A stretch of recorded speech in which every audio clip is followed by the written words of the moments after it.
통신체납 등록은 단순히 통신요금을 몇 달 연체했다고 끝나는 문제가 아닙니다. 실제로 이 등록이 이루어지면 휴대폰 개통이나 기기 변경, 통신상품 신규 가입 등이 모두 제한되고 신용점수 하락까지 겹치며 금융생활 전반에 치명적인 타격을 입게 됩니다.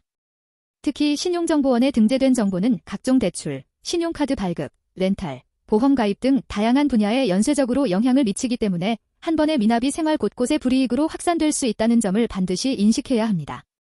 최근 경기 불황과 소득 감소, 예기치 못한 경제적 어려움 등으로 인해 통신요금 미납과 연체는 더 이상 남의 일이 아니며 점점 많은 사람들이 언제부터 연체로 간주되는지, 정확히 어떤 영향이 미치는지, 해제는 어떻게 해야 하는지와 같은 궁금증을 갖게 되는 것이 현실입니다.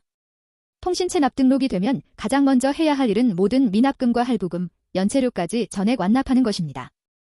이 과정을 무사히 마치더라도 자동으로 해제되는 것이 아니기 때문에 반드시 통신사 고객센터에 별도 해제 요청을 해야 신용정보원 기록이 정식으로 삭제됩니다.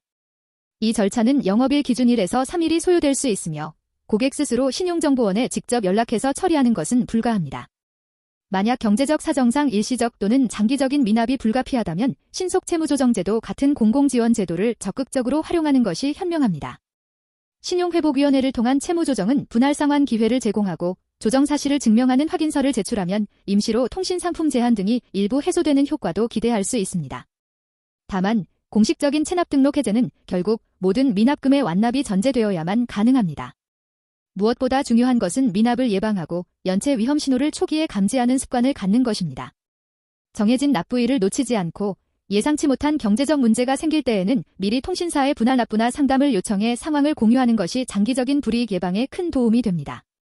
복합 연체나 기기값, 부가 서비스료 등이 포함된 경우에는 각 항목별로 누락 없이 꼼꼼히 점검해야 하며 해제가 늦어지지 않도록 모든 미납 내역을 정확히 파악해두는 것이 현명한 대응법입니다. 실제 현장에서는 단순 연체가 몇 달 쌓이다가 거액의 미납으로 이어져 신용에 치명적인 손실을 겪는 사례가 흔합니다.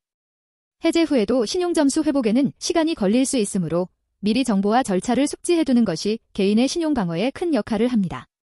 결국 통신체납 등록은 누구나 경험할 수 있는 일상 속 위험 신호지만 빠른 대응과 적극적인 관리, 정확한 해제 절차를 실천한다면 충분히 회복과 재기가 가능합니다. 나의 통신요금 상태를 수시로 점검하고 필요한 정보와 대책을 미리 준비해두는 것만으로도 많은 불이익을 피할 수 있습니다. 갑작스러운 연체 상황에서도 당황하지 않고 본문의 안내처럼 단계별로 대응한다면 신용 저하를 최소화하고 일상으로 빠르게 돌아올 수 있습니다. 통신체납 등록과 연체, 해제에 대한 올바른 정보와 실전 대응법을 숙지해두고 언제든 당당하게 금융생활을 이어가시길 바랍니다. 구독과 좋아요, 알림 설정 부탁드립니다.